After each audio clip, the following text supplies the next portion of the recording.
नमस्कार मित्रों। वेदों, ग्रंथों और पुराणों के अनुसार हमारे ब्रह्मांड में 14 लोक शामिल है, जिनका निर्माण माता भुवनेश्वरी ने शिव जी के साथ मिलके किया था। इन 14 लोकों में धरती लोक का स्थान 7वें नंबर पर है और धरती इन लोकों के मध्य में स्थित है। धरती के ऊपर 6 लोक है, जिनको ऊर्ध्वा लोक या ऊपरी क्षेत्र भी कहा गया है। फिर आता है मध्य लोक, इसमें कुल 1 लोक है, भूलोक। फिर धरती से नीचे 7 लोक है, जिनको आधोह लोक या निचला क्षेत्र कहते हैं। वैकुंठ लोक को इन लोकों की श्रेणी में नहीं रखा गया है। इसका कारण हम आपको वीडियो के अंत में बताएंगे। वीडियो में आगे बढ़ने से पहले वीडियो को लाइक और चैनल को सब्सक्राइब जरूर करें। सबसे पहले बात करते हैं ऊर्ध्वलोक की, जिसमें 6 लोक आते हैं।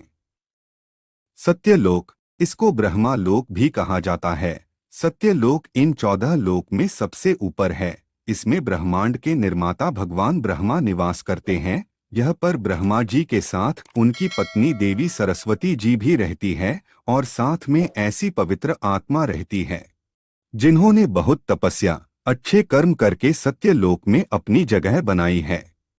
तपलोक, यह लोक 4 कुमार का निवास स्थान है, जिनका नाम है सनत, सनक, सनंदन, सनातन, और ये लोक सत्यलोक से करीबन 12 करोड़ योजन की दूरी पर नीचे की ओर स्थित है। ग्रंथों के अनुसार 4 कोश का 1 योजन होता है। यह भगवान विष्णु के अवतार माने जाते हैं और यह ज्ञान शक्ति को दर्शाते हैं। ये अनीश्वर है, यानी इनकी मृत्यु नहीं होती है और इनका शरीर 5 साल के बच्चे का है। अपनी पवित्रता और साफ मन के कारण इनको हर लोक में जाने की अनुमति होती है। साथ ही साथ इनको भगवान विष्णु के निवास स्थान वैकुंठ जाने की भी अनुमति है। यहाँ पर ये सिर्फ तपस्या करते हैं, इसलिए इस जगह को तप लोक कहा जनक लोक, तप लोक से 8 करोड़ योजन नीचे जनक लोक है और यहाँ पर विराज नामक देवगण का निवास स्थान है। महर लोक जनक लोक से 2 करोड़ योजन नीचे महर लोक है। इसे ऋषि मुनियों का घर कहा जाता है। यहाँ पर निवास करने वाले ऋषि मुनि भूलोक और सत्यलोक में आने जाने की आज्ञा रखते हैं। ये इच्छा अनुसार कहीं भी आ जा सकते हैं।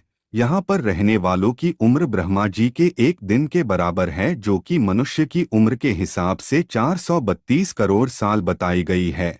और तब इनके जीवन का अंत होता है। तब इनके कर्मों के हिसाब से तय होता है कि आत्मा ब्रह्मा लोक या सत्यलोक जाएगी या फिर महर लोक के निचले स्थानों में जाएगी। स्वर्ग लोक, यह लोक महर लोक से 80,000 योजन नीचे है। यहाँ पर 33 वैदिक देवताओं का वास है, जिसके राजा इंद्र देवता है और वो गंधर्व, अप्सरा, मारुस, वासस, देवदत्त और अन्य दिव्या शक्तियों के साथ रहते हैं। ये अकल्पनीय, जिसकी कल्पना भी नहीं की जा सकती, लोकों में से एक है। यहाँ पर अकल्पनीय धन, इच्छा पूर्ति करने वाले पेड़, ब्रह्मांड में घूमने के लिए जहाज, विभिन्न आयामों में यात्रा करने की क्षमता, लंबा जीवन काल और बीमारी से स्वतंत्रता। इनका कार्य राक्षसों के खिलाफ सबकी रक्षा करना, ब्रह्मांड के मामले में प्रबंध करना है। स्वर्गलोक की राजधानी अमरावती है। यह अमरों का निवास स्थान है। कामधेनु गाय, 3 सर वाला सफेद हाथी, ऐरावत, उड़ने वाला घोड़ा या उच्चरेचा, यह सब इनको समुद्र मंथन से प्राप्त हुए थे। भुवर लोक, ये लोक अर्थ देवियों और ऋषि मुनियों का निवास स्थान है। ये देवताओं के संपर्क में रहते हैं और विभिन्न तरीकों से देवताओं की सहायता करते हैं और कभी कभार भूलोक में भी जाने की अनुमति रखते हैं। अगर इनके कर्म और मेहनत अच्छे होते हैं तो इनको देवताओं का पद भी मिलता है और अगर अच्छे न हो तो मनुष्य या उससे नीचे का जन्म भी मिलता है। भुवर लोक में 8 और लोक शामिल है। ये भुवर लोक और धरती लोक के बीच में गिने जाते हैं। ध्रुव लोक, ये हमारी आकाश गंगा के बीच का हिस्सा बताया गया है। ये महर लोक से 1 करोड़ योजन नीचे है। सप्तऋषि लोक, ये ध्रुव लोक से 1 लाख योजन नीचे बताया गया है। यहाँ पर सप्तऋषि निवास करते हैं और ये अनंत काल से इस लोक में रहते आ रहे हैं और पृथ्वी के लोगों को दिशा निर्देश देते रहते हैं। नक्षत्र लोक, शोरमंडल, सूर्य लोक, ये धरती और भुवर लोक के बीच में माना गया है। ये धरती से लगभग 1 लाख योजन की दूरी पर है। चंद्रलोक धरती से 30,000 योजन की दूरी पर है और चंद्र भगवान का निवास स्थान है। राहु केतु लोक, अंतरिक्ष लोक, इसको आकाश लोक भी कहा जाता है। ये धरती से कुछ ही दूरी पर ऊपर की ओर स्थित है। यहाँ पर हवा और बादल होते हैं और ये यक्ष, पिशाच और भूतों का निवास है। भूलोक, धरती लोक, ये 14 लोकों में से 7वें स्थान पर आता है। यहाँ पर पाप और पुण्य में उलझने वाले इंसान यानी हम ईश्वर और देवताओं की निगरानी में अपना जीवन व्यतीत करते हैं। इसको हम नश्वर लोक, मध्य लोक, मृत्यु लोक और पाप पुण्य लोक भी कहते हैं। ये लोक पूरी तरह समय से बंधा हुआ है। यह पर हर वो चीज जो जीवित है उसने एक न एक दिन समाप्त हो जाना है।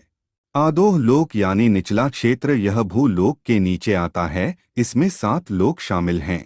अताल लोक, यहाँ पर बाला नामक असुर का राज है जो कि माया का पुत्र है और उसने यहाँ 96 तरह की माया रची है। वीताल लोक, यहाँ पर भगवान शिव का एक रूप अपने पार्षद भूतों के साथ रहते हैं। इनको हटकेश्वर कहा जाता है। वहाँ पर हटकी नाम की नदी बहती है। इस नदी में सोना बहता है, इसलिए यहाँ के लोग सोने से सजे हुए रहते हैं। सुताल लोक, यहाँ पर भगवान नारायण के प्रिय भक्त प्रहलाद के पोते राजा बलि निवास करते हैं। इनको राक्षस की श्रेणी में सबसे पवित्र राक्षस माना जाता है। सुताल लोक का निर्माण भगवान विश्वकर्मा ने किया है। राजा बलि वही राजा है जिनसे भगवान नारायण ने वामन अवतार में भिक्षा में 3 पग जमीन मांगी थी, जिसमें भगवान ने 2 ही पग में तीनों लोक माप दिए थे और तीसरा पग भगवान ने बलि के सर पर रखकर उनको सुताल लोक भेज दिया था। इतने बड़े दानी होने के कारण प्रसन्न हो के भगवान ने उनको सुताल ही नहीं बल्कि अगले जन्म में देवलोक का राजा बनने का वरदान दिया। तलताल लोक, यहाँ असुर माया निवास करता है। ये असुरों के वास्तुकार भी माने जाते हैं। इनको जादूगरी में काफी ज्ञान है। इसके जादू को माया जाल भी कहा जाता है। महाताल लोक, कश्यप ऋषि की पत्नी कद्रू से उत्पन्न हुए अनेक सर वाले सांपों का समुदाय रहता है। उनमें खुक, तक्षक, कालिया, सुशील आदि नाम के नाग निवास करते हैं। रस्ताल लोक, इसको राक्षसों का घर भी कहा जाता है। यहाँ पर शक्तिशाली दानव और दैत्य भी निवास करते हैं। यह पर रहने वाले असुर, राक्षस, देवताओं के पक्के दुश्मन हैं। पाताल लोक, यहाँ पर सैन्य, कुलिक, महासेन्या, सोहित, धनंजय, धृतराष्ट्र, संगसुर, कंपल, अख्तर और देवदत्त आदि बड़े क्रोधित और बड़े बड़े फन्नों वाले नाग रहते हैं। यहाँ के नाग राज वासुकी है और वो यह की राजधानी भोगवती में निवास करते हैं। एक बार नारद जी पाताल लोक से स्वर्ग लोक गए और वहां आकर बताया कि पाताल लोक तो स्वर्ग लोक से भी ज्यादा सुंदर है। वहां पर सूरज की रोशनी न होने के कारण भी उनके मस्तक में लगी मड़ियां इतना प्रकाश करती है कि वहां पर प्रकाश की कोई कमी नहीं। यहाँ पर सुंदर नदियां, सरोवर, कमलों के वन हैं। पाताल लोक से नीचे भी 2 लोक और है जो अनस्थायी है। पितृलोक, इस स्थान पर हमारे पूर्वज वास करते हैं। जो आत्मा मरने के बाद पूजनीय हो जाती है वो यहाँ आती है। नर्क लोक, ये जगह उनके लिए है जिन्होंने पृथ्वी पर सबसे घिनौने, क्षमा न करने योग्य काम किए हो। इनको यहाँ सजा के तौर पर लाया जाता है और एक बार आत्मा को उसके बुरे कर्मों की सजा मिल गई फिर वो वापस जन्म लेती है या अपने कर्मों के अनुसार अपने स्थान पे चली जाती है। नर्क लोक सूर्य पुत्र यमराज के यमलोक के अधीन आता है, जहां वो अपने सहायक चित्रगुप्त के साथ मनुष्यों के कर्मों के अनुसार निर्णय देते हैं। अब बात करते हैं कि वैकुंठ लोक इन लोकों में शामिल क्यों नहीं है। वैकुंठ लोक भगवान नारायण का निवास स्थान है। इसे आध्यात्मिक लोक कहते हैं, जो इन 14 लोकों में नहीं आता। इन 14 लोकों में भौतिक संसार आते हैं। इन भौतिक संसार के अंतर्गत करोड़ों खरबों ब्रह्मांड आते हैं। इन ब्रह्मांडों में अपने अपने लोक होते हैं, इसलिए वैकुंठ लोक इन लोकों में नहीं आता और कोई आत्मा मोक्ष मिलने के बाद ही वैकुंठ लोक में प्रवेश कर पाती है।